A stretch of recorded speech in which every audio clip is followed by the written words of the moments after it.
Everybody wake it up.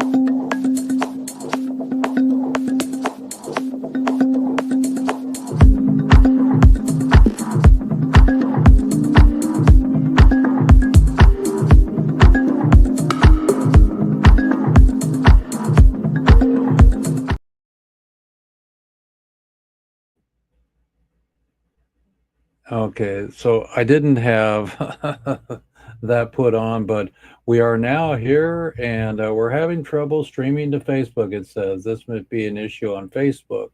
But anyways, it's fine because I got you from my Zoom channel. So it's Jeff Eichen here and it's Weeds Day.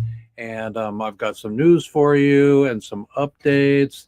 And it's really beautiful to be on Roku, and it's really beautiful to be on all the streaming networks in the universe to show you and to share with you my face and my place and what I'm all about. Sometimes I have a weed shirt on. Today I have just the hands of reason and the third eye. So we want to definitely open up our third eyes here.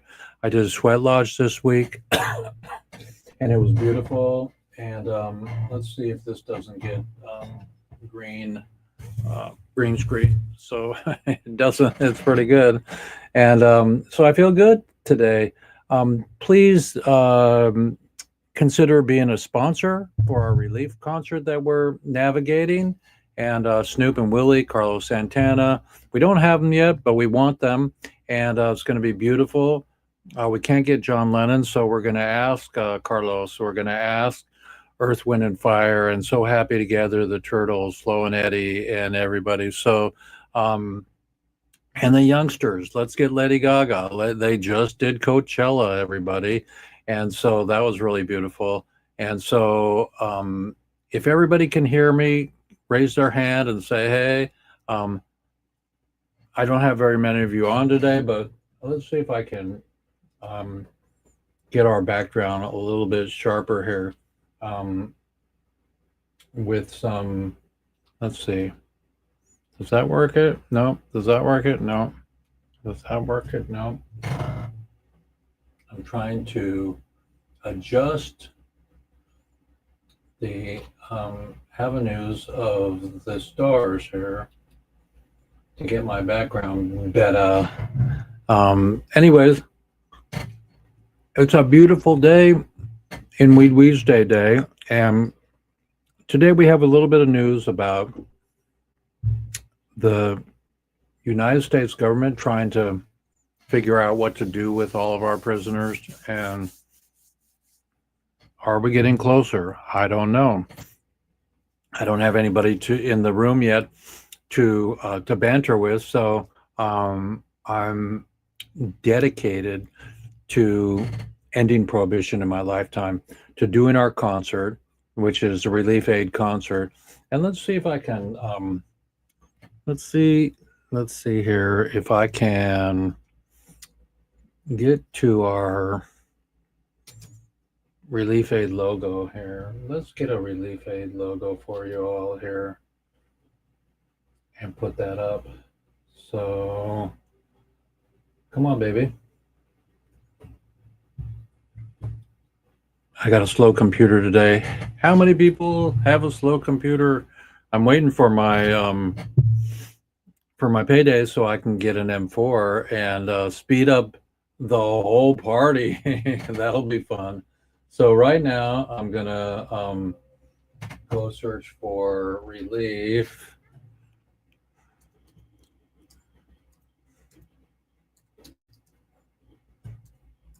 For our little beautiful, I mean not our little, but our incredible, beautiful logo here, and you'll see it come right straight up. There it is. So that's our beautiful logo here, and I can move it around and make it smaller. Whoops. So let's make it smaller. Yeah, now it's so fun to have technology on our side. Let's put it over here. Technology on our side means free the prisoners, free the plant, relieffoundation.org, a benefit concert for the POWs still in jail for a plan.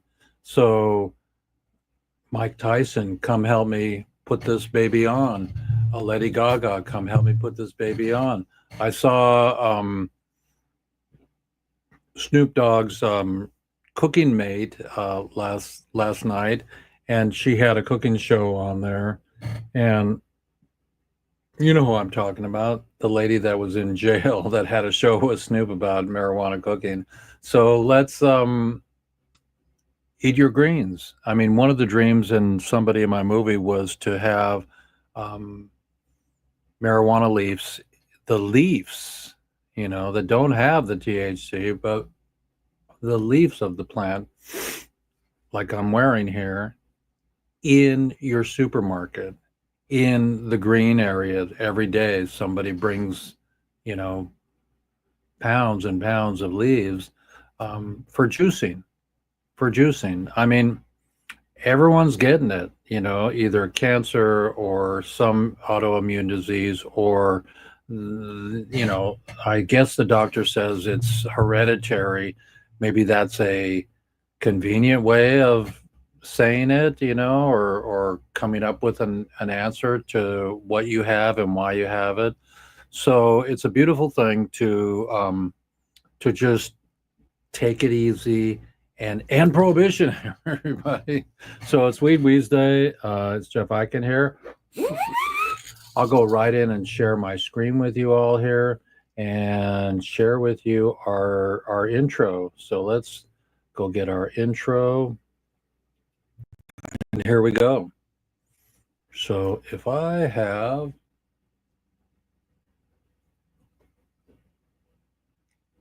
the ability to go get my QuickTime, there we go. We have a magical intro. Here we go.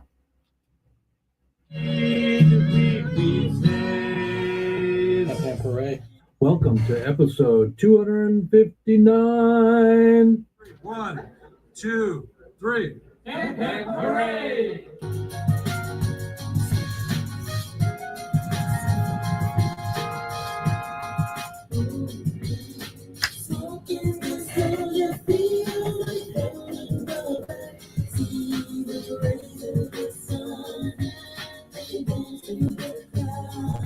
Good morning, everybody. We're going to have a wrap up video and some talk from Medical Expo, and nobody should be in jail for a plant. Wrap up videos, everything. Market in Colorado, and I'm home now, following up with everybody. And it's a beautiful day to end prohibition. 3, 2, 1, everybody.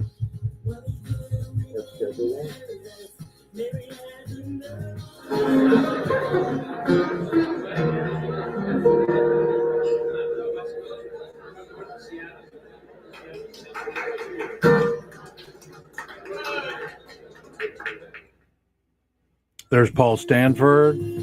Maybe Paul will come in today.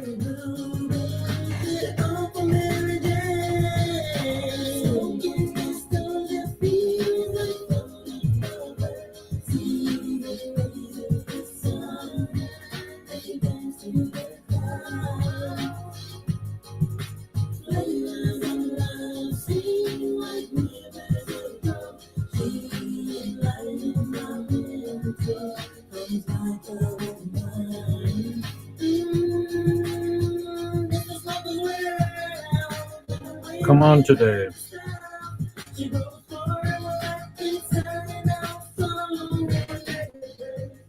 So this is our film festival, the International Cannabis Film Festival, everybody. And it was a very big success, and it was wonderful. I made these beautiful programs. They were all stapled and beautiful. Paul showed his movie. Howard Ellis showed his movie, and that was beautiful. We had the Green Buffalo, and that was incredible. And Lawrence Dash Wagner had his world premiere of the remake of his video that we made in the Philippines. I went there, and that was great. So thank you all for who showed up to our. Until we get the license, don't bogart that joint, my friend. Pass it over to me. Roll another one, just like the other one. Love you, everybody. Episode 258. Jeff Eichen here, host with the most. Let's get it on and have a concert in 2025. We were one episode behind there. It's episode 259, everybody. It's a beautiful day in my neighborhood, and it's great to see you all. And let's see if I can come out of share screen here. So I'm out of share screen, and here I am, blue as I am, but as I'm not blue in the heart, except for, people getting sick, putting the doggies down, and missing out on certain episodes of other things that are going on. Have me there, everybody. Get me to your event. We now have the International Cannabis Film Festival, and that's a cool thing. Let's see if we can get an ICFF logo here. We'll see if we can do that. So let's see if we can get an ICFF logo here. So let's go to our beautiful software. And how's everybody doing today? Is everybody writing letters to your prisoners? Are you thinking about that? Are you helping to end prohibition in your lifetime? So I'm going to look for our logo for ICFF. So I'm running the International Cannabis Film Festival now. It's really a blessing to navigate that. I'm going to upload it soon to Film Freeway, and for next year, we will have a 420 Film Festival. Who knows where it'll be? It might even be in Estes Park at the beautiful theater that we did. We might have a 3-day festival there. That would be epic right before NOCO. Follow it with NOCO. That would be great. They've invited us. So let's see if I can find our incredible logo here. Let's see. Thank you poster. Well, let's just put our thank you poster up for a minute, okay? So I made this thank you poster. I'm a monster with Photoshop. Let's see if we can open that. Here it comes. And so 3-day festival in Estes Park, where they had our show. That's our show. That's the oldest theater in America, 1903 or something like that, 1907. It's beautiful, all restored, all beautiful, or never went bad. But it was great to have the film festival there, to be part of NOCO there. And let's see if we can get the whole poster in. Let's see here. How do we do that? Let's see here. So if we grab a hold of the poster with our software, computer's running slow today, but there it is. So let's make you smaller, poster. Boom. And bring you up and share it with the world here. So we had our art auction that went wonderful, smashing success. And then we had the pre-night, the pre-film night with NOCO 11. And during the Flubster, when the film room lost all sound for our movies, we had we going back to the art auction, and Morris came out with these beautiful Hawaiian all hemp posters that he made years ago. And we auctioned those off. That was fantastic. They were like $75, blah, blah, blah. But it was really fun. All donations go towards our sponsorship. And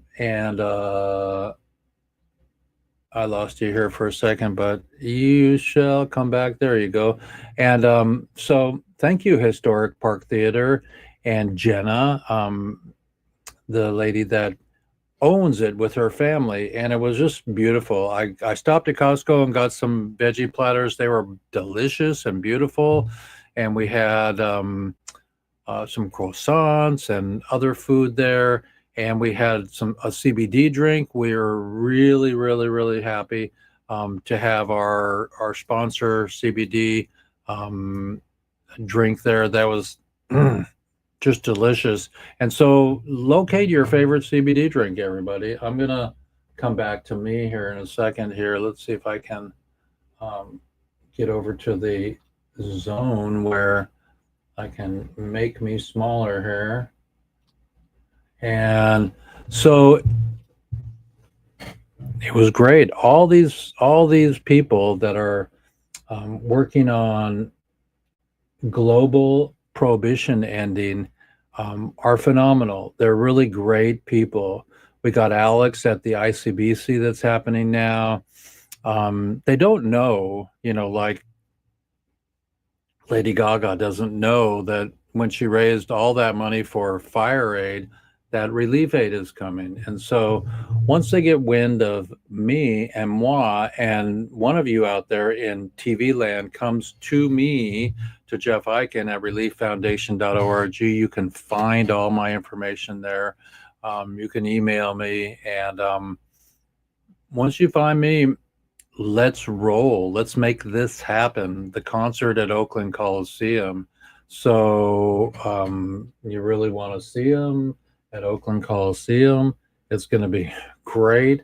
Sorry for that play on words there, but I'm going to see if I got an Oakland picture here. I was in Oakland. Wait, I know that it's on my phone.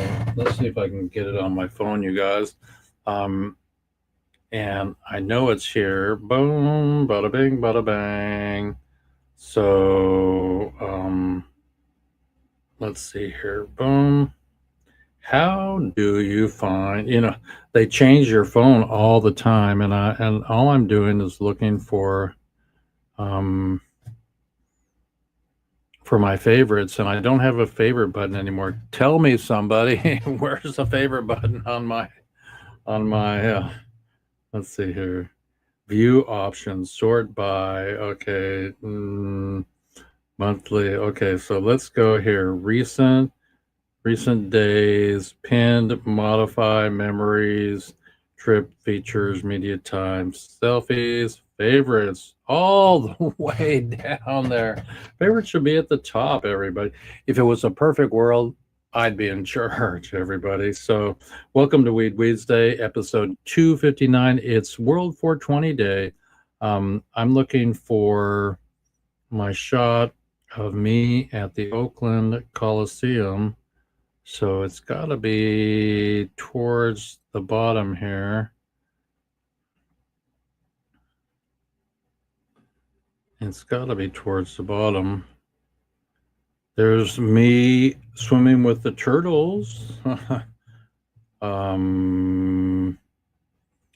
come it does? Oh, maybe I hit that button that scrambled these up here.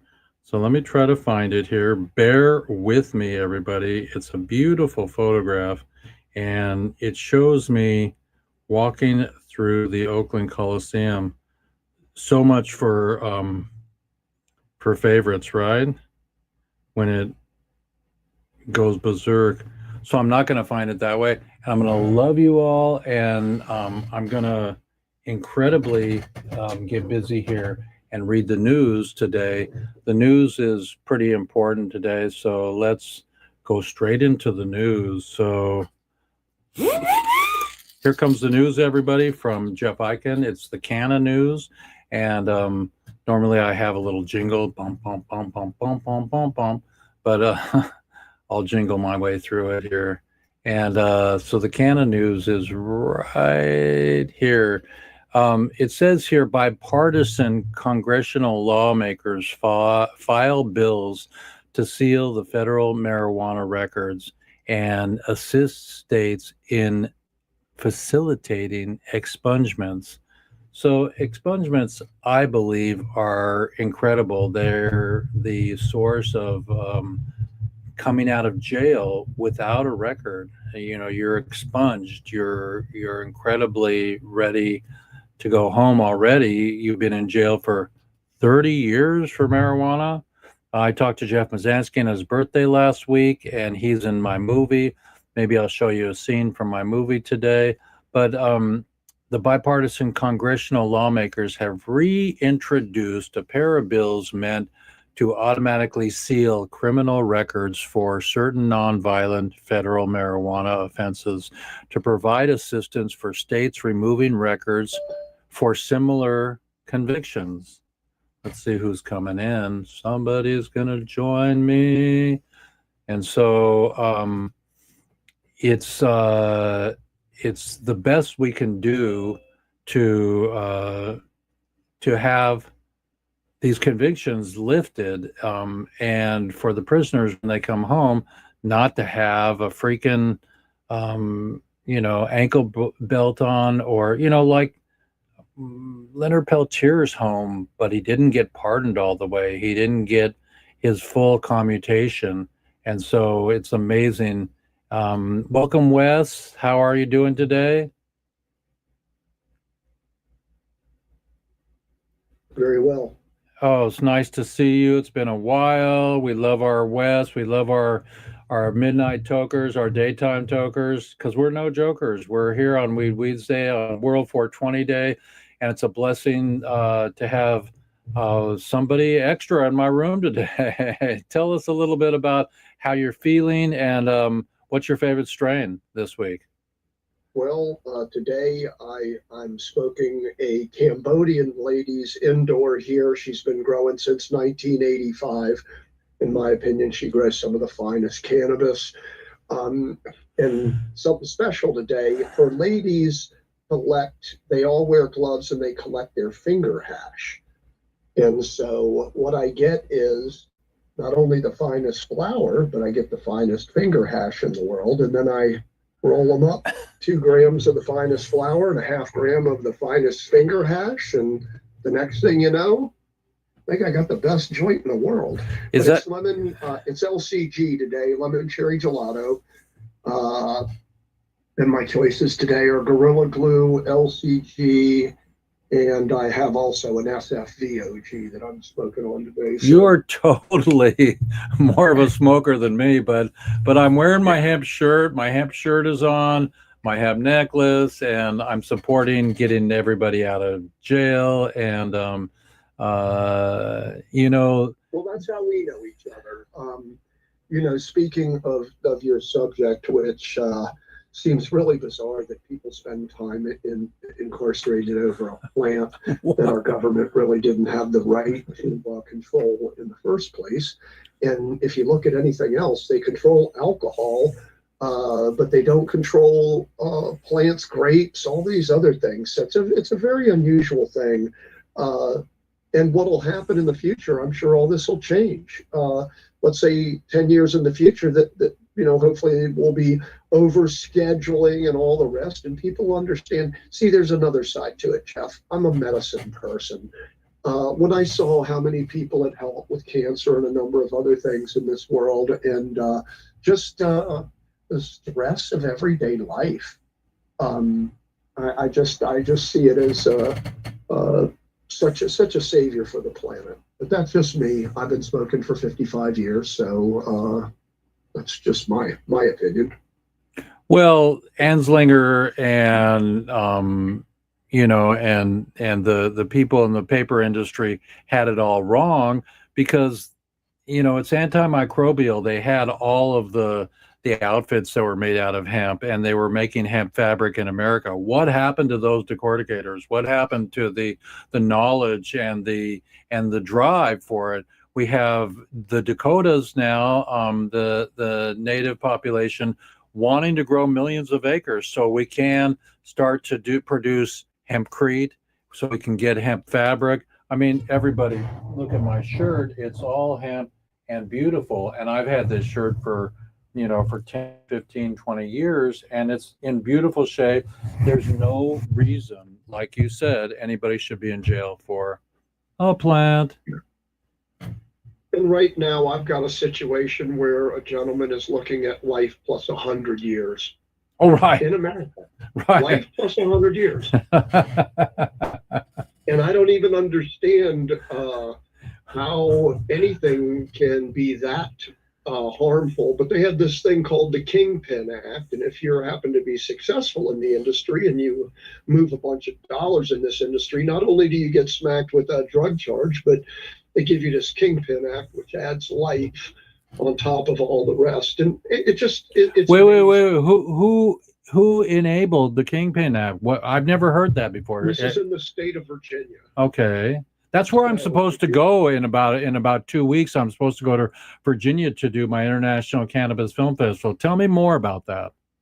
Well, the issue is this: when you, I don't know. It's difficult. I have no idea how things like that happen. But is that new? Is that new, or has that been that way in Virginia forever? It's been that way. See, what happens in laws in states like a Commonwealth, being Virginia, they protect the citizens of the state, and the state has boundaries and rules that they really do overstep in a Commonwealth state, quote, protecting the people.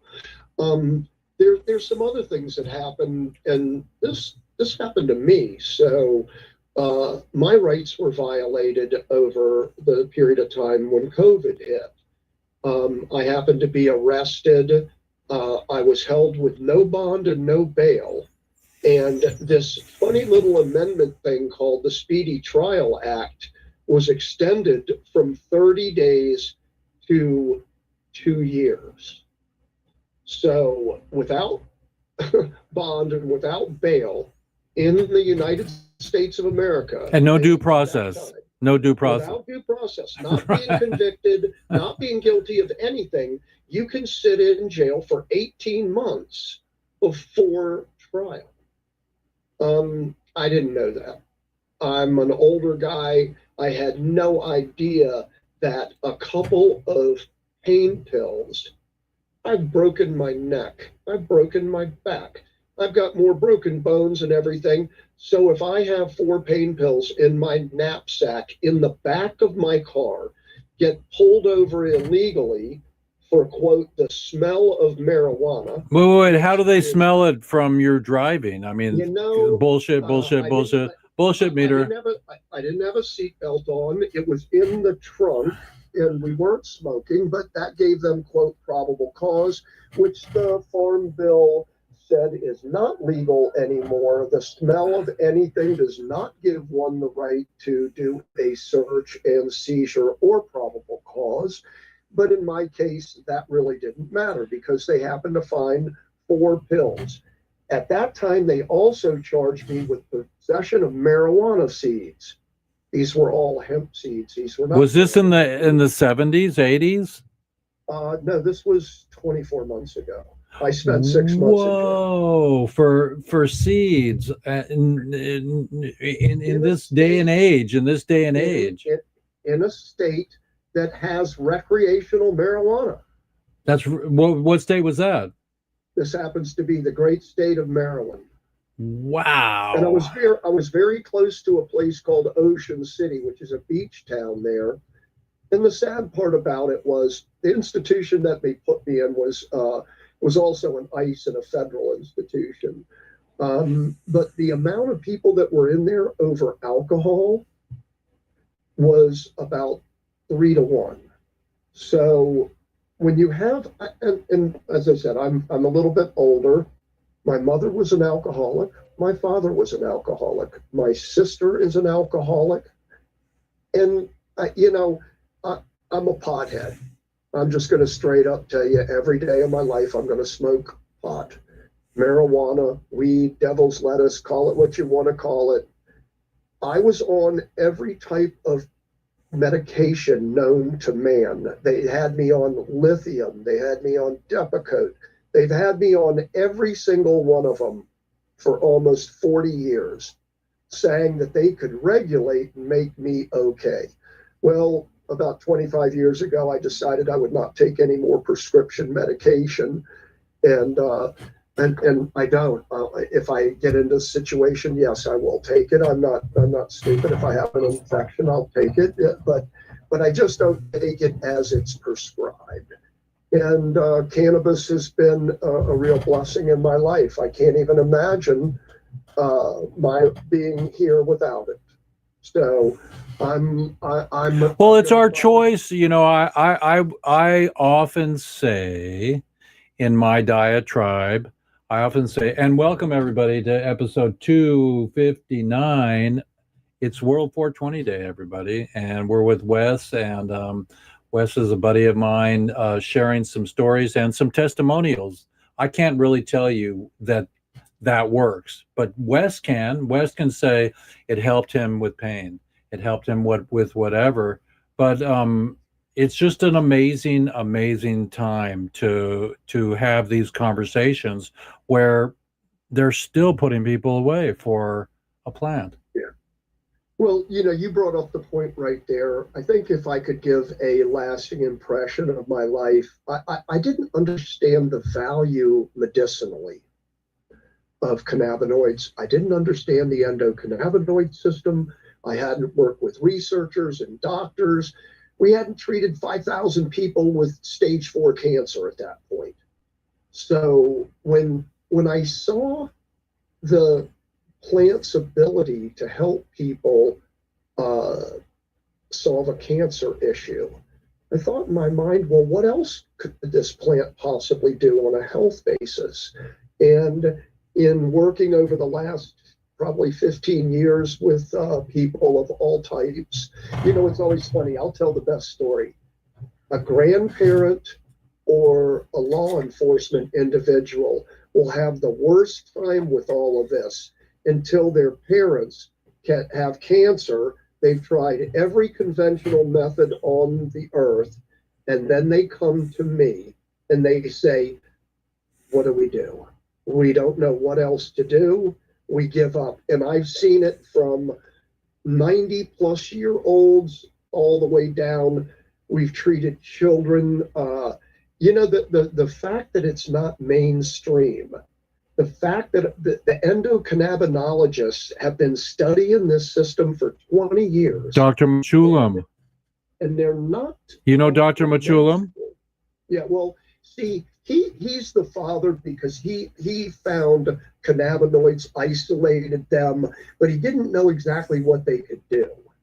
They didn't have those kinds of studies, but they were getting there. And now that we're here, we need to spread the word, everybody. Spread the word. Let's go backwards. They've been using cannabinoids for thousands of years in every society. Oh yeah, so Donnie and Paul Stanford had that collection of bottles of all the marijuana medicine for years, and they're from like the 1890s.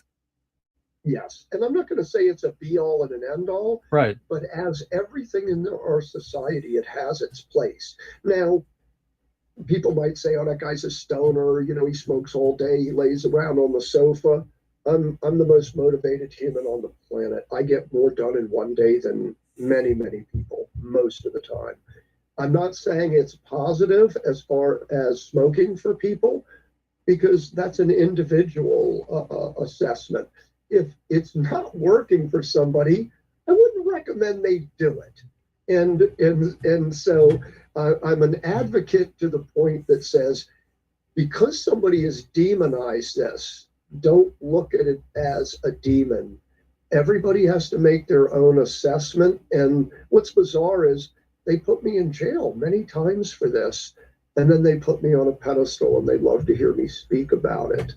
And if they could figure out how to make more money from it, it be more mainstream. When So when we do our concert, we're going to have you on stage, and we're going to have you with your golden ticket. We want you to share with the public about thank you, prisoners, for coming home finally, and yeah, and how the cannabinoid system is here. It's here. It's here. It's all over our body. yeah, And to add to it, is only makes sense. you hit it right on the head. It's things that they don't know about in our society, but they're, and it's funny. You would think something that has so much power would be more mainstream, but it will be.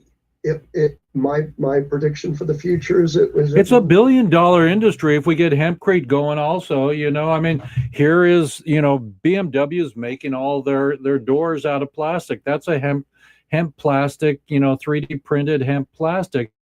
It's perfect. There's no petroleum in that fucker, everybody. Yeah, there's no question.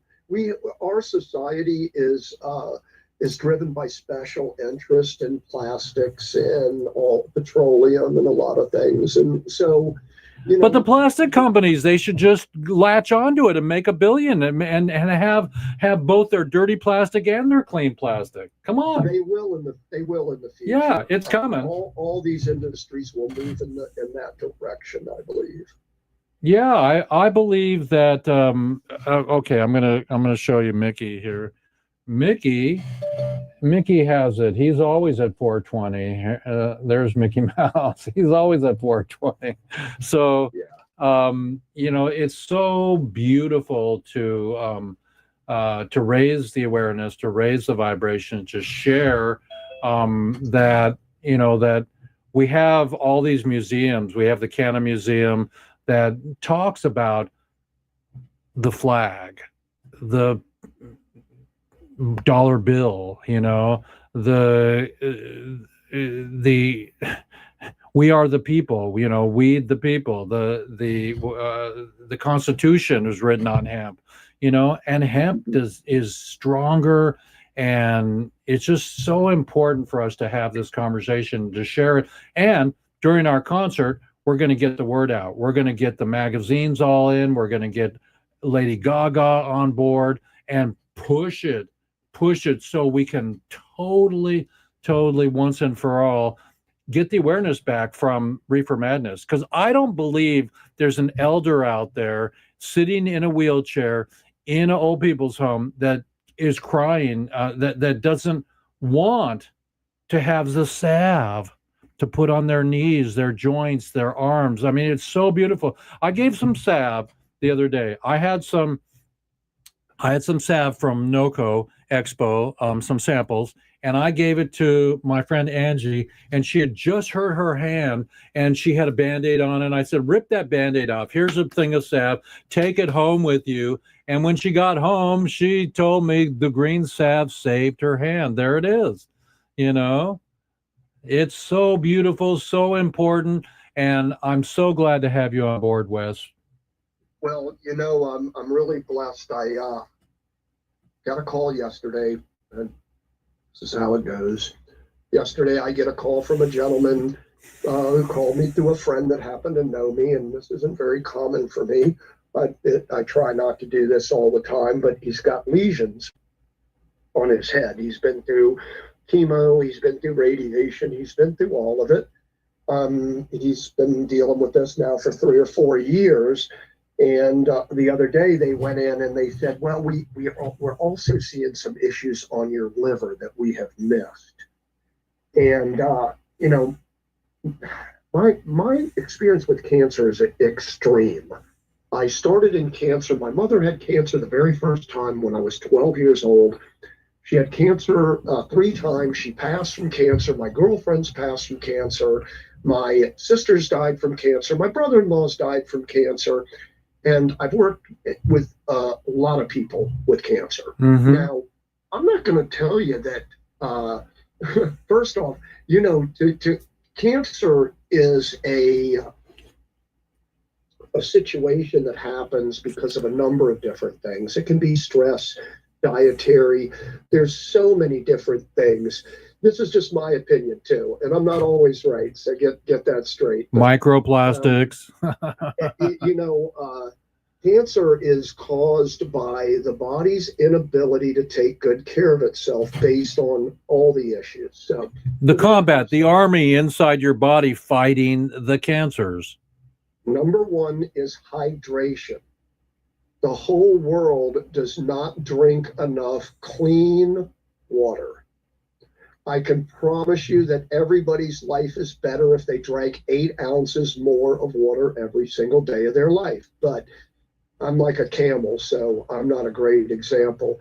But if you're sick and you're not hydrating properly, then your body doesn't have the ability to heal itself. Then nutrition and restorative rest and reducing the stress in your life, bringing more love into your life, figuring out why your body is having a struggle. But then when you start to add good foods, recording in progress, you start to get good sleep, you start to take a different approach. Plus, the one thing that happens with cancer is the American Cancer Society, from my experience, has never said that cancer is curable. They only treat cancer. Well, I'm not a buyer of that. I've seen people that have had cancer in the past that have no cancer in their body and had that for many years. So I'm not just going to believe straight up that it's not curable. And the fact that they don't cure it, that they only treat it with radiation, chemotherapy, and cutting, and don't look at all these other alternatives. And I feel like our country should be smarter than this. We've been doing this in Israel for many, many years.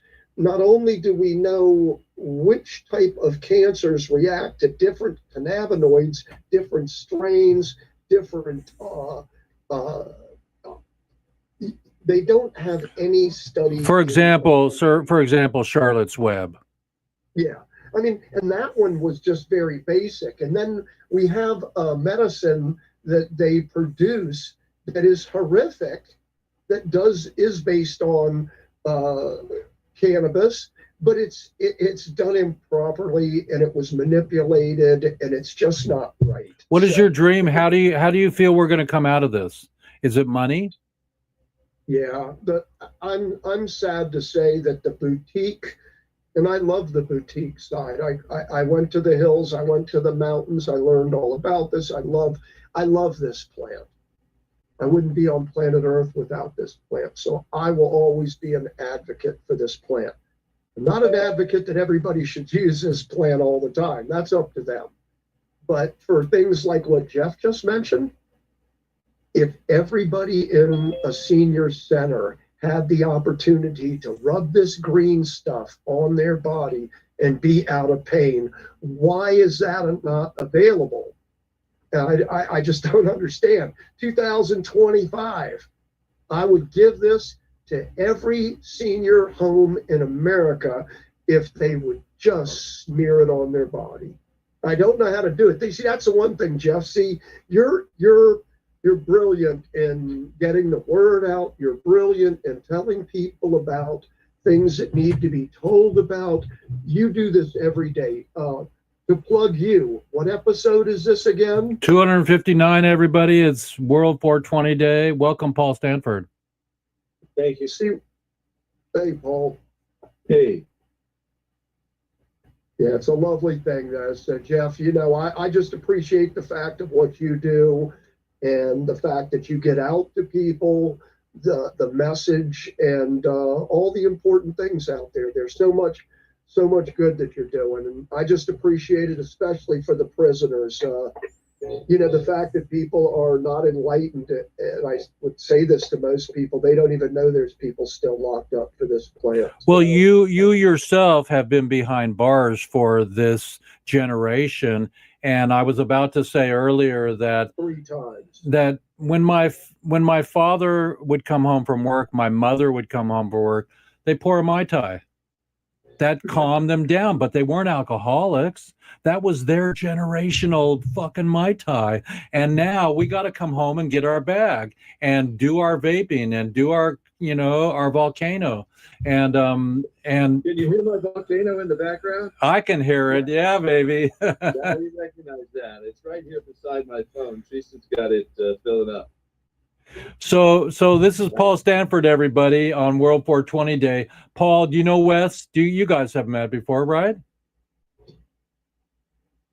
Have we met, Wes? I can't remember. I've met so many people. It's hard for me to.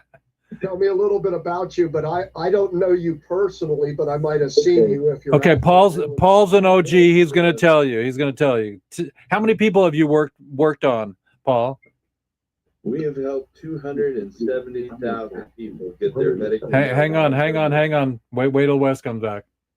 No, I'm here. Okay, Wes, listen to Paul. But how many people have you seen medicinally, Paul? We have medical records on 270,000 medical marijuana patients across the country. Yeah, you're a fucking beast. That's probably the most significant thing I've done. But I also was a spokesperson for the legalization campaign in Oregon in 2012.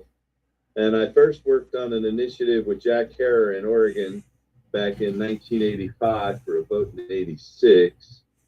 I first went to my first marijuana protest, the White House smoke-in July the 4th, 1978, which was just a week after my 18th birthday. You and I were at the same place at the same time. I was there. I was there. I lived in Northern Virginia, went to T.C. Williams High School, graduated high school in 76. And I was there the year the Beach Boys played at the Monument Grounds. And the smoke-in was so amazing. I remember sitting there with my 1 ounce of pot, rolling a joint with a police officer on a horse right in front of me, looking at me. And it was okay in the 70s. But as it got later in time, it wasn't okay. We were being like arrested and harassed on those grounds. So it's funny. And didn't we just think that it was going to be legal about 2 weeks from then? Yeah, we thought for sure by 80, 81, 82. At that stage, 10 states had decriminalized, including where I live, North Carolina. They actually talked about decriminalizing a quarter pound, but they just decriminalized an ounce. Later, they cut it to a half an ounce. But then recrim started back in, the mid and late 90s. Well, you just mentioned something that's so important. You mentioned the fact of, and I'm a lay person in this, and you came in at such an important, crucial time. We were discussing the medicinal values of cannabinoids, not just as us working our mental state and the rest of it, but just kind of what's happened in the treatments of cancer.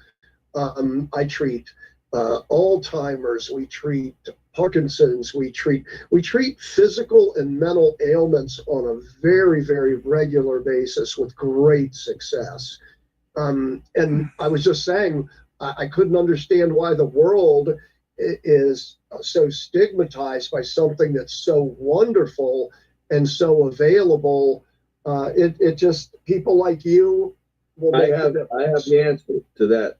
It's what the late, great Dr. Todd McCurria, the first modern medical marijuana doctor down in Berkeley, said. It's the monomolecular mercantile madness that's the primary driver. And the late, great Gatewood Galbraith said this phrase in terms of the people who brought us marijuana prohibition. It's a battle between the synthetic cycle and the natural cycle. And the people who brought the marijuana prohibition are the petrochemical, pharmaceutical, military, industrial, transnational, corporate, elite, fascist sons of a bitches. And so that was always Gatewood's biggest applause line. And after he passed, I decided to commit it to memory. And now it's my biggest applause line in certain crowds there. Can we? I don't want to say fascist sons of a bitches. So I changed it to crony capitalist ruling class. It means the same thing. Go ahead, Jeff. Can we hold space right now for Willie? It's his birthday yesterday. Wasn't Willie's birthday?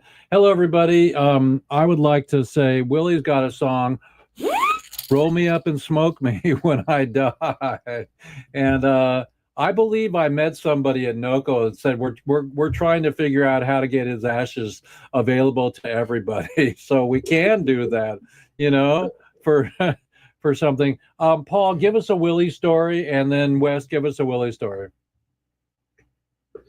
Well, I met Willie from Gatewood Galbraith, the Kentucky attorney. I was importing hemp paper at the time and fabric. I just started doing that. I went to school in China and started importing hemp paper and fabric. Anyway, Gatewood called me and said, Willie Nelson's going to call you. And I got a call a day or two later and went and met him and hung out with him for several days. At that period of time, we got him some local pot. He kept telling me about every 45 minutes, roll another one, Paul. Roll another one, Paul. But probably the most interesting story and entertaining I have about Willie has to do with RSO, actually. Willie's road manager, David Anderson at the time, he retired about a decade ago. But Willie wrote a song about it called Cowboys Are Frequently Secretly Fond of Each Other. And David Anderson had AIDS, and he'd been on AIDS medications for some time. And he contacted me about 2014. In 2013, 2014, I had given them RSO. And he had asked me to help him find a doctor who could help with doctor-assisted suicide. So instead, I sent him RSO, and he found relief with it. And I said, this stuff's great. And so I saw patients on Oahu and the Big Island of Hawaii. So while I was over there, I stopped over in Maui. There were already doctors doing it there, so I didn't try to open in Maui. But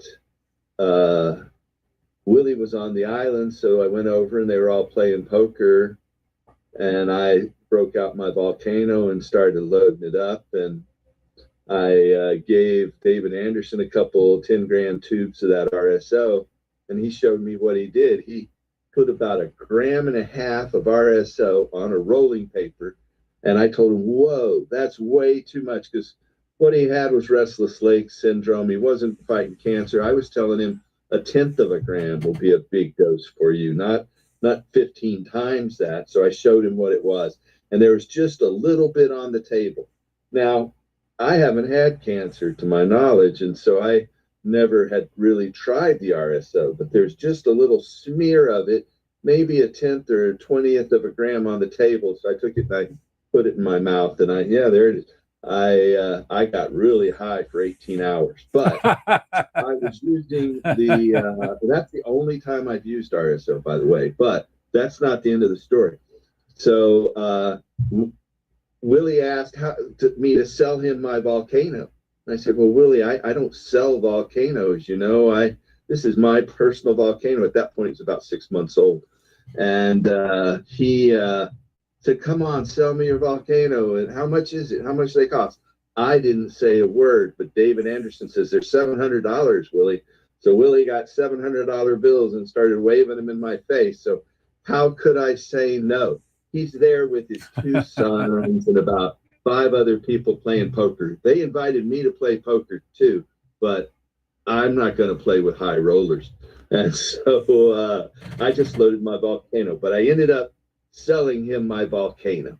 And then we stayed, David Anderson and I stayed until all the other people had left. And then we went over to David Anderson's house, and I stayed at David Anderson's house. But I didn't know that Willie had asked David Anderson for the RSO, and he had given Anderson gave Willie the 1.5 grams rolled up in a rolling paper, and Willie ate the whole 1.5 grams. Oh. And so the next morning, his wife calls. And what did you give Willie? I thought he had a stroke. He can't talk. He's got I didn't even know he had it. I told, and so Anyway, Willie was going to record his album band or the title track for Band of Brothers that night. He put it off and took the day off. The next day, and he didn't have his poker game that night. And so, but Willie said that that was the highest he's ever been in his life.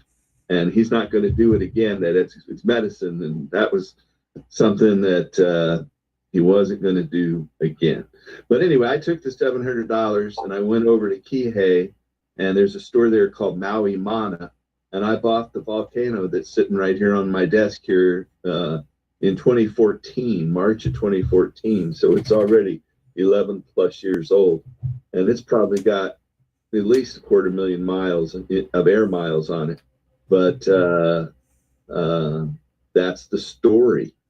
It's a pretty good story, I think. That's a beautiful story. That's a pretty good Willie. Well, hang on, you deserve. So that's my Dr. Demento whistle. And everybody, we're at Weeds Day, World 420 Day. Wes, do you have a Willie story or something that you want to share? No, I wish I did. That's a phenomenal story. I had an opportunity once to meet him, but didn't. It's kind of like with Tommy, somebody like Tommy Chong.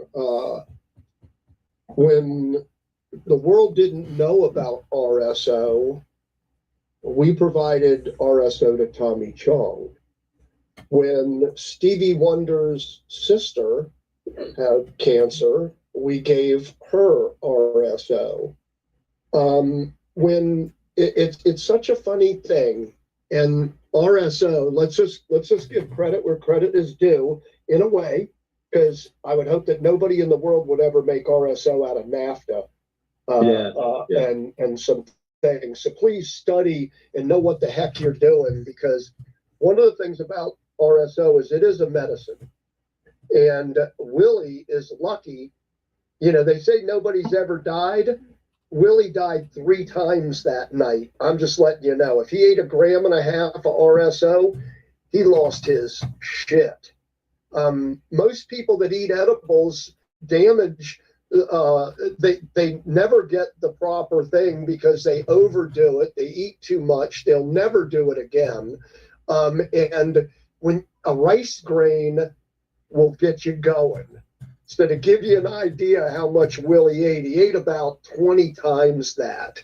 So yeah, I'm sure he had a rough night, and he probably couldn't talk the next day. Oh yeah, it's powerful. I had a cousin once who I gave a 10-gram tube of RSO to, and little did I know, but he took the whole thing while he was drunk, and he couldn't talk for 4 or 5 days. Yeah, so it's not something to be screwed around with. Now, I'm going to give you Willie's wife thought he had a stroke. Of course, kind of similar, and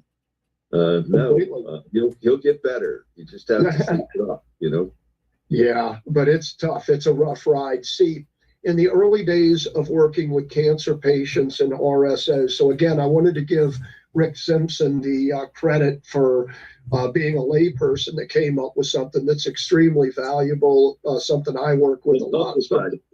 That was the real key. Yeah, it's a phenomenal thing. But originally RSO was administered orally. And when you process RSO orally, it's processed by the liver, and you get it does pass the blood-brain barrier, so you get a euphoric feeling from the D9. And what would happen is we'd have to try to bring people up that had cancer on small amounts, get their body used to it, continue to increase the amounts very fast, trying to keep a babysitter around, because it's a very difficult thing. And this is the early days of working with this, because we didn't understand what we do know today. And so there would be a number of different times they would usually, and I'm going to use the term overdose, have a mental breakdown of some sort, doing too much of this particular thing. And eventually they would be able to take large amounts, and that's how we treated. What's such a blessing today is when, first off, and I'm not going to recommend anybody do this, because if the RSO that you are using, you don't know where it came from and you don't know its purity, you should never do what I'm telling you to do. They take it rectally. The problem is when you introduce RSO rectally, you don't have that liver, which is going to protect you from things that are bad. These things are going to go directly into the bloodstream. So if there's heavy metals, if there's other substances in there, it's going to go directly in the bloodstream. But we started treating cancer patients about, I guess, 10 years ago, 12 years ago, rectally. And the D9 does not pass the blood-brain barrier. So we were able to administer 1,000 milligrams rectally directly into the bloodstream versus 30 milligrams orally processed through the liver. That was a breakthrough because I didn't have to talk more people out of doing it than trying it, because they didn't know what they were getting into. And since that time, these things are still not mainstream. I'm surprised they're not mainstream. I really don't understand, as this gentleman's talking about 270,000 people, and we've treated 5,000 over a 10-year period. And it's not me. It happens to be a group of people I know that have really helped people. And in that journey, we're now exposed to some wonderful doctors. And we have an endocannabinology hospital lab starting in Ohio this year. And we have doctors, the Dr. Knox group has been so gracious as we've been working Dr. with Knox them. actually started with me. When I met Janice Knox, the mother, somebody's trying to call, she was an anesthesiologist. And then her husband worked with me until December of last year when he retired. And Rachel Knox started straight out of her internship at our clinics. So I've worked with 40 different doctors across 9 different states. And so they're phenomenal people. And now that we see, hopefully we're going to get more traction as time goes on. That's what I hope. I hope the stigmatism of the plant doesn't hold back the medical benefits that the plant has to offer humans. That's what I'm going to say. If the people in charge, everybody out there in WEEDSDAY land here on World Tour 420 Day would realize that what we're talking about is God's plant, God's earth, God's gift to us. And we're learning about this, everybody. And we have been since Dr. Machulam, since Paul Stanford had a collection, or has a collection of medicine bottles that are from the 1800s, correct? Oh yeah, they go back. Like the oldest one is a 5-gallon container from London from about 1830. One of the first shipments of hemp oil from India to England. Yeah, what the hell? I sold a lot of my stuff to Don Wertschafter's museum in Ohio. But Wes, where are you at?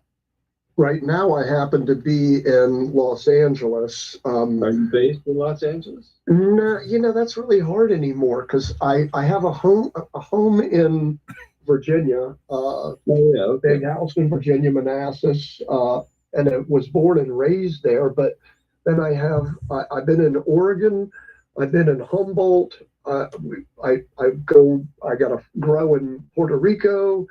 I was there last week. We're really, it's hard to say where home is anymore. It's wherever I happen to lay my head. And when I open those eyes up, it's always like, oh, okay. So I'm still a Rolling Stone. All right. And you're where? You're up north? I'm in Portland, Oregon. I moved here in 1984. So I met Jack Herr in Los Angeles in 1982, and we both moved here to Portland in 84.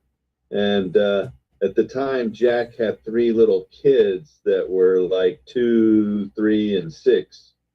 And back in 1984 and 85, cut and paste meant scissors and glue.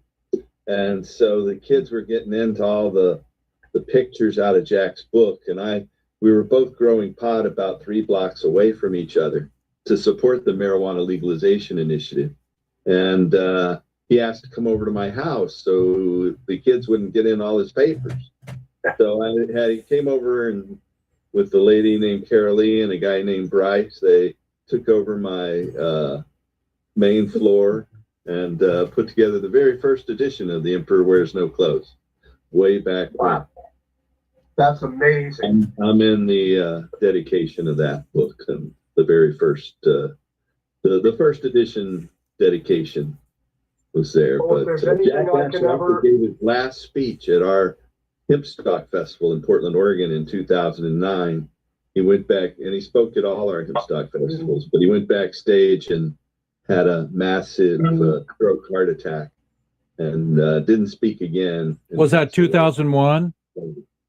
Well, he had his first stroke in the WE Festival outside of Eugene, Oregon in 2001, and he had his second and final stroke heart attack in September 24th of 2009, and then he passed. He didn't speak again after that. He passed on April 15th of 2010. Well, I used to see him on stage at the Oregon Country Fair in Veneta all the time, and he would scream at the top of his lungs, and he was spritzing, and he was just going, "Why should there be anybody in jail for something I did 10 minutes ago?" I always had a word to describe Jack, bombastic, and he was the definition of bombastic. After he had that first stroke, it took him a while to regain his powers of speech. Wasn't but he was still bombastic, even though he knew what we know, and he was the true OG, and OG now stands for old guy.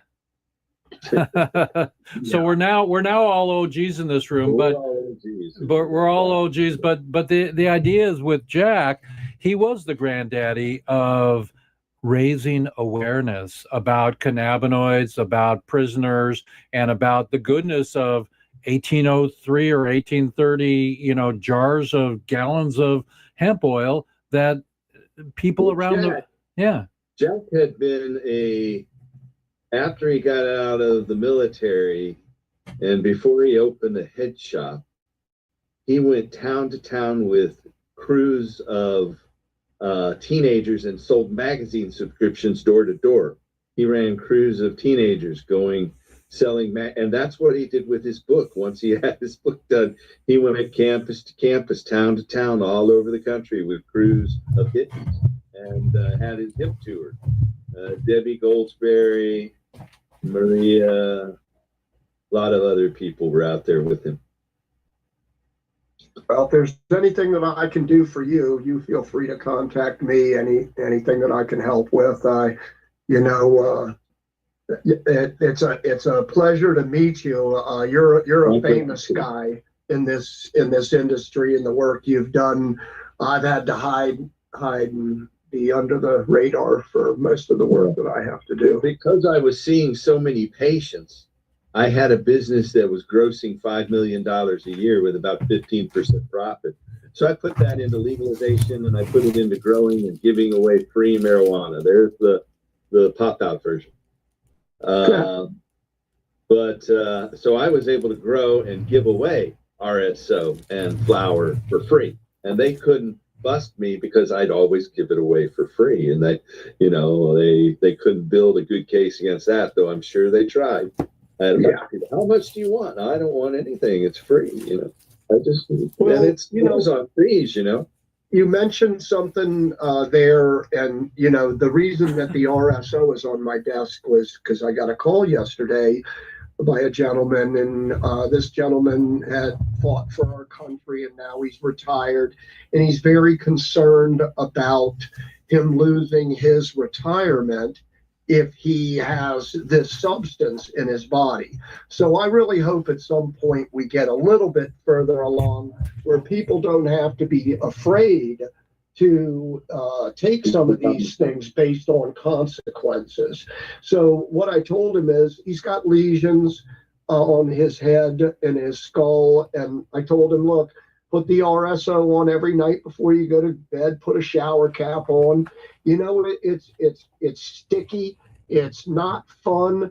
And then he asked me another question because he's already been through chemotherapy and radiation and all the rest. And he says, well, how long should I do this for? And I said, well, once they go away, you'll be all right. And I shouldn't say that because I'm not saying it facetiously, but in reality, most of the time the skin lesions do go away with applications of RSO. So once it's the skin's way of trying to deal with it, and if you can give it a little bit of help, it can usually work its way through. So I can't wait to see what the future is in medicine and cannabinoids and all the research that will be coming. I'm just very excited, and I want to thank you for your work and your dedication in this industry. And that must have taken a lot and a lot of risk at that time because I got busted a few times along the way. Altogether, I spent about 8.5 months in jail in my life. The longest stretch was 5 months and 16 days when my wife was pregnant with our first baby. I got out 13 days before our first baby was born, though. But what were the circumstances of your release? I got out on parole. You know, I was just there for growing pot, so I went in and I got out about as fast as you can. I mean, did you have Bruce Margolin or somebody's help? No, not at all. I didn't have anybody.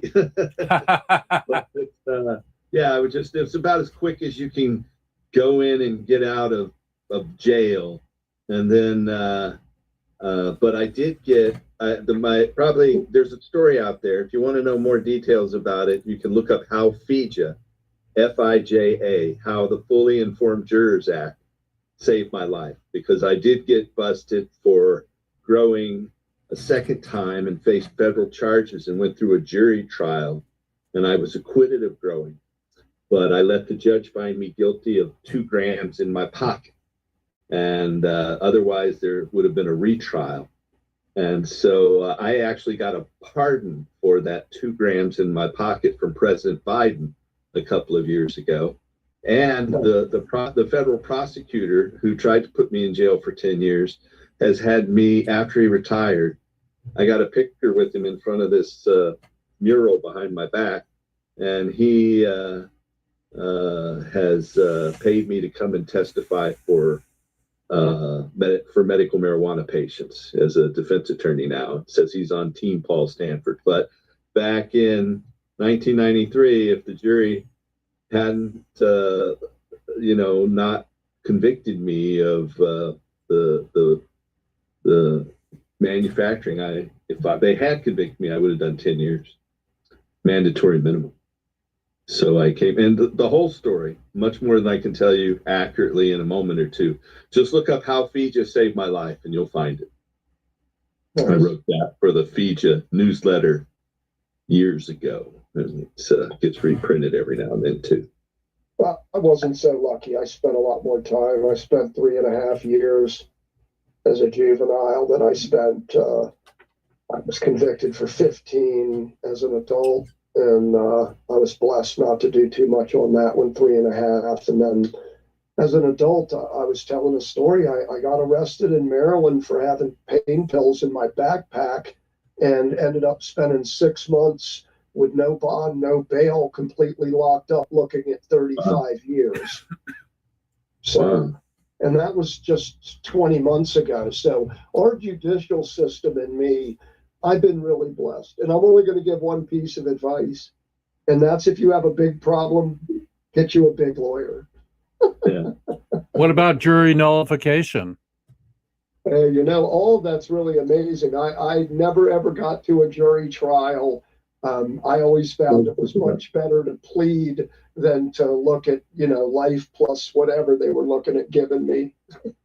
Or 3 sentences of life for a plant. I mean, come on. Everybody hold up 3 fingers for my thank you card here. 3 fingers for weed. Forward. Yeah, there you go. 1, 2. Paul, in. There you go. Okay, I got it. Yep, I got it. Okay. So everybody, we're at Weedsday. We're at the top of the hour. We're at the bottom of the hour. It's almost 4:20 somewhere in New York. It's 3:19. I mean, it's 4:19. So at the count of three, everybody, I'm gonna give us a little This whip is de do. what we smoke My here. vapor bag is empty. We smoke these little joints around here, so they weigh 3 grams. They're loaded with hash and A-grade, and that's what we get to smoke. So we're pretty lucky. You know Lawrence Cherniak, the father of hash. Do you know Cherniak, Paul?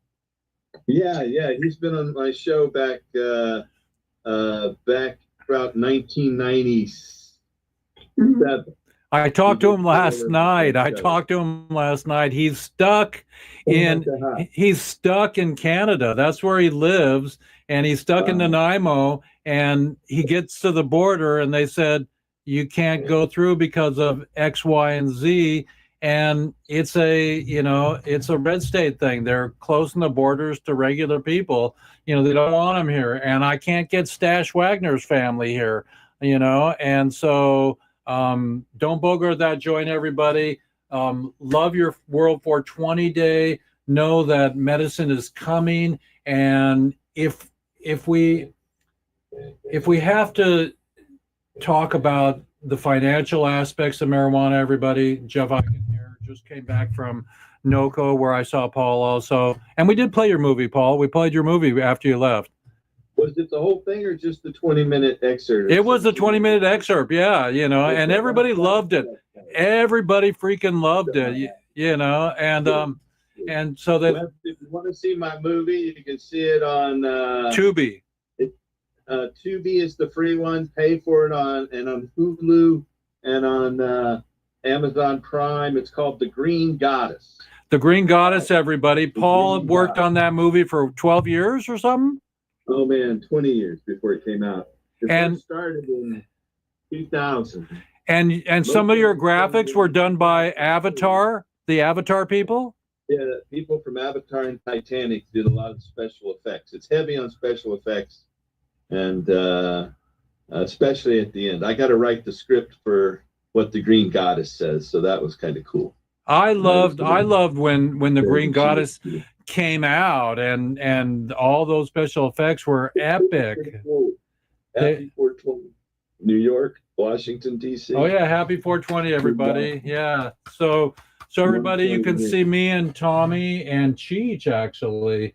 Tommy just had a birthday, and he's getting up there with Willie. Tommy's about 87 now. I don't know how old Cheech is, but they're working on their next movie. They didn't use I just saw it on April 20th at 420. My local Cinemark theater sold tickets to a preview of Cheech and Chong's last movie. So I took my wife, who normally doesn't go to the movies. I took her, and we went to the 420 showing on 420. Oh, nice.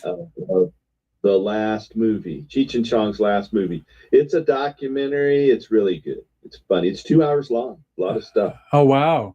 Well, we're ready. We're ready to see. It's on at the theaters now. Get it before it goes away if you want to see it on the big screen. We're ready to have it in the International Cannabis Film Festival, and bring them together for the concert and everything. Come down to the Texas Hemp Stock Festival and show that. I mean, I don't know if I know they don't have money. But hook me up with the right person after our show.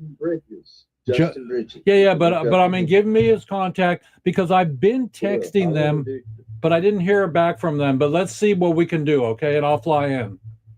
Yeah, okay, yeah. It's camping too, so it's low budget. Well, I freaking have the everything on a thumb drive. I mean, where's my thumb drive? I had it here a second ago. It's like I'm stoned. Yeah, I have everything on a thumb drive. All 4 films, your film, Don't Bogart That Joint, Green Buffalo. I mean, we have a beautiful film festival right there, and I own the ICFF, everybody. So let's see if they'll play it at Hempstock. They have to get me a theater, though. They're going to play the Green Goddess for sure, and I'm going to give my PowerPoint presentation about the history of cannabis the first 35,000 years. You know, I went to school in China, so I know a lot about China and cannabis. In fact, the country of China, till about 500 years ago, they didn't call themselves the Middle Kingdom or Zhongguo, which is the Middle Kingdom, what they call themselves now. About 1,500 years, and for the previous 4,500 years, they called themselves the country of hemp and mulberry. That was the name of the country. So I know a lot of other things about China, and I talked about hemp in China, hemp in Japan, hemp in India, hemp in Christianity, hemp in the ancient Scythians, and I have your NOCO talk on film. I think I filmed you. Oh no, I didn't film you. You were in the second room, and you said, "Nah, don't film me." But it was great seeing you. It was great seeing you. You know, it's best to do it when there's a big crowd, right? Yeah, let's do it. Give me his name and number, and I'll follow up with them. And I'm ready to tour that baby. Weekend, the 24th and the 25th, right outside Austin, Texas. Right. And it's a Texas Hemp Stock Festival. But I'll hook you up with Justin Bridges. And you said it's a camp out? Yeah, it's a campground. Okay, fantastic. I'll fly with my tent. Yeah. Well, everybody, Willie's birthday. We're talking about RSO. We're talking about. I have my two favorite doctors on the planet right now. On my film, everybody, Lifer's Madness. I have the Canna moms, and they bring us the children that have no more cancer in their brain because they moved from Florida with their children that had brain cancer to Colorado so they could get the medicine, so they could get the Charlotte's Web, so they could get whatever was the specific strain. So learn your strain that's right for you. And if you need more... There's a good book out there that I highly recommend that talks about the various strains, the various cannabinoids, and their efficacy on different forms. What's that book? What's that book called? It's by Dr. Joel Goldstrich, Joseph Goldstrich, and it's the Cannabis Cancer Connection.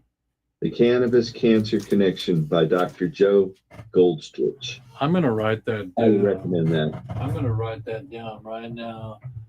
Dr. Gold. Then there's that big study that just came out in Frontiers in Cancer Research that talks about the same thing. What's the name of the book? The Cannabis Cancer Connection. Cannabis Cancer Connection. It's Goldstrich, Gold, Goldstrich, his name. See. I had him on my show back about more than a year and a half ago. Fantastic. Yeah, well, I've done a cable television show since 1996 called Cannabis Common Sense. That's kind of how my clinic started. And I'm still doing it today. And we've done 1,195 episodes, I think, right now. You are way my hero, dude.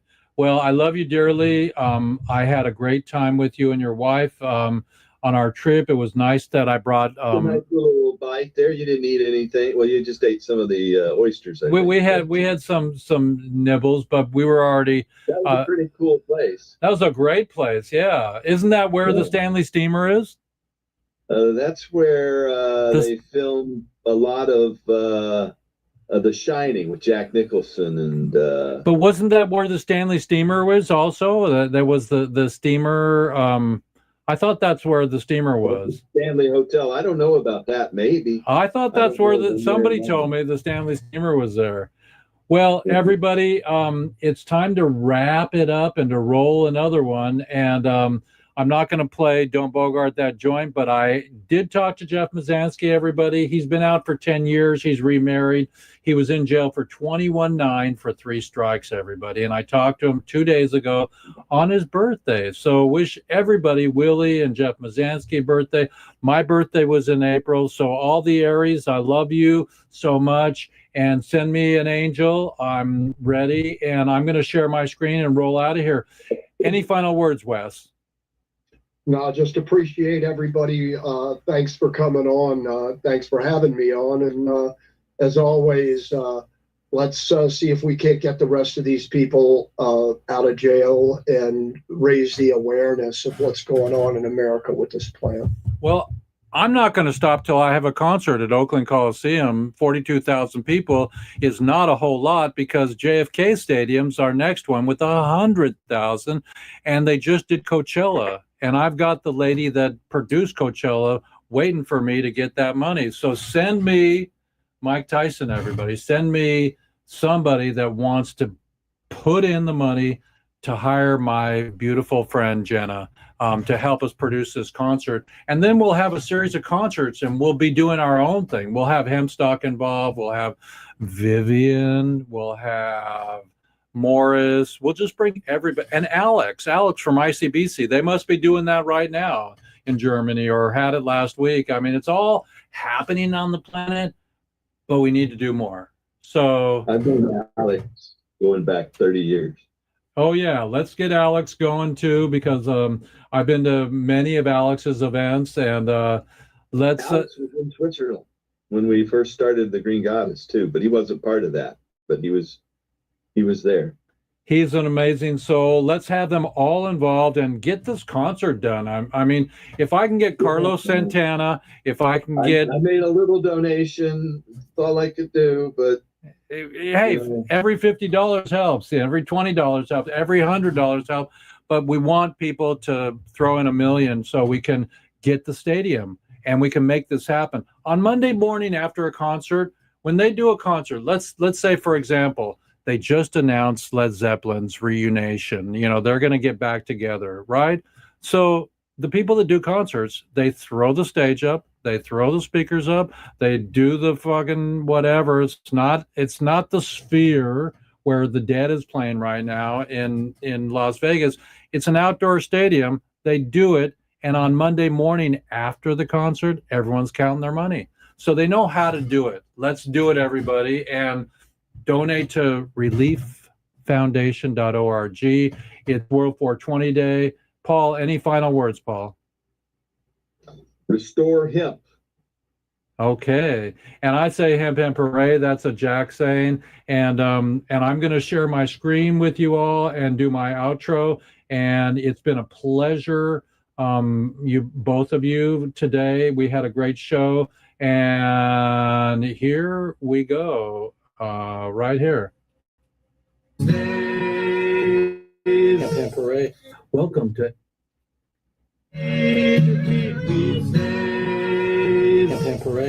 Welcome to episode 259. 1, 2, 3. Hemp hooray!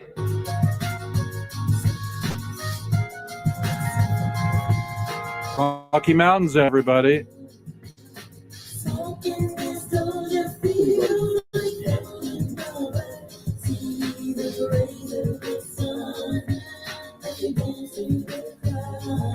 Good morning, everybody. We're going to have a wrap up little video and some talk from Medical Expo and why nobody should be in jail for a plant because we went to the industrial market in Colorado and I'm home now, following up with everybody, and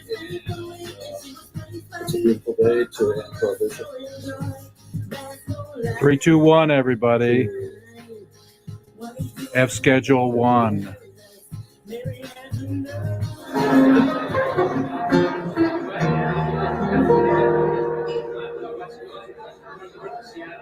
Right in the corner is a hemp guitar, everybody. There's a hemp guitar. There's Mr. P. And me. Alicia. My friend Noah.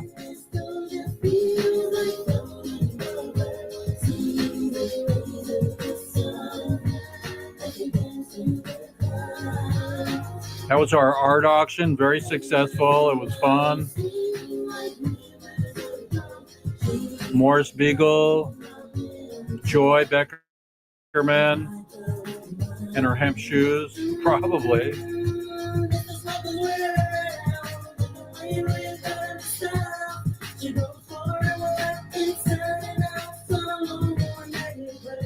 There's a green goddess.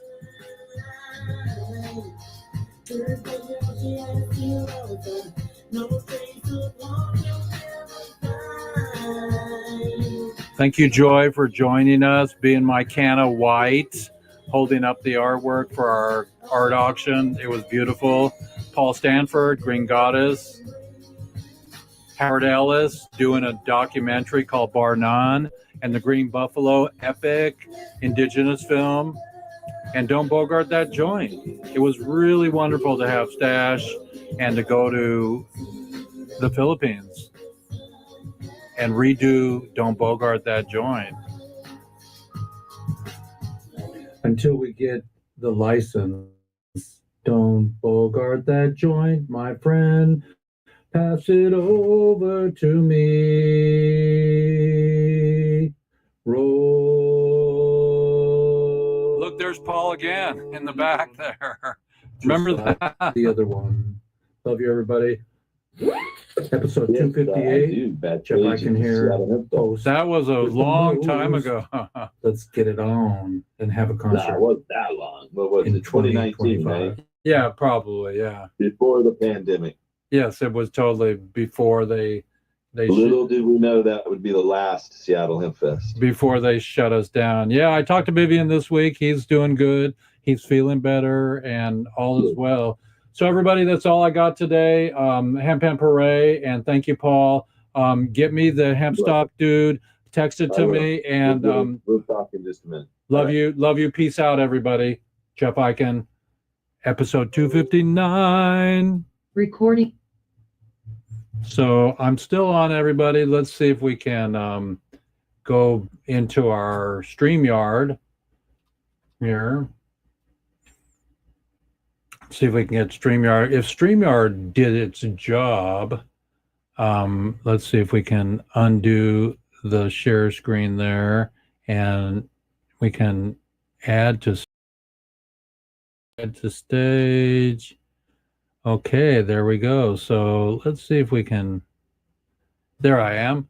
So it was a great episode today. Two beautiful friends of mine. We talked a lot about medicinal marijuana and why somebody should be in jail for this, So everybody, take care. It's been a long show. I'm ready to go outside and enjoy the sunshine. So peace in the Middle East, everybody, and in your heart, and prohibition now.